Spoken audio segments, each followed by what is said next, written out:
แต่เขานั้นตีผ้ากินแอปเปิลอายจึงตกใจบ่เศร้า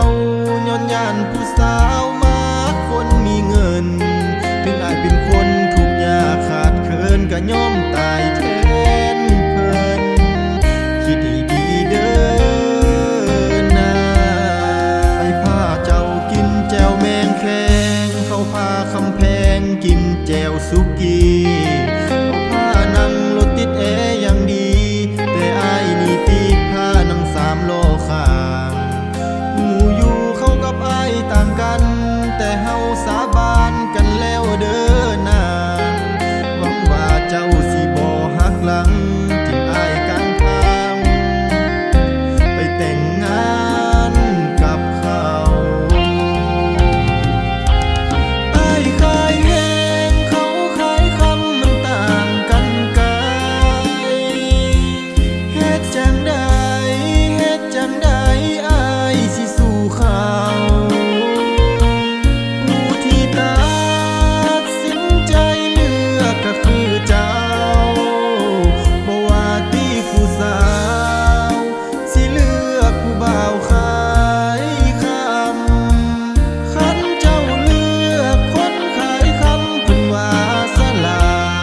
ดคันเจ้าเลือกคนขายแหงเพิ่นว่าคนโง่เจ้าอย่าฟังคำเขาเด้อล่ะคนโก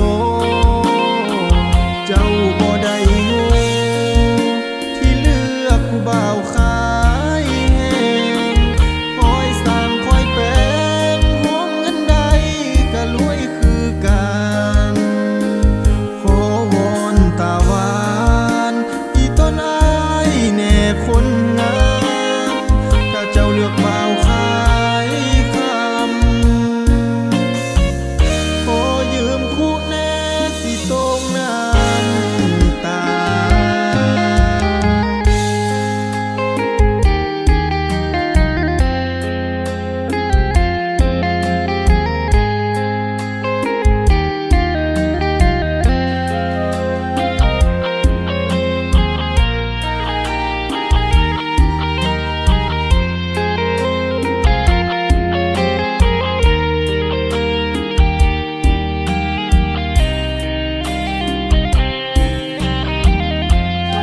ไอ้พาเจ้ากินแจวแมงแคงเขาพาคำแพงกินแจวสุกี้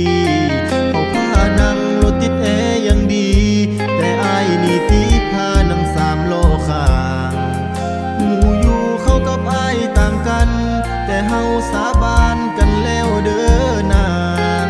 หวังว่าเจ้าสิบ่หักหลังทิ่มอายกลางทางไปแต่งงานกับเขา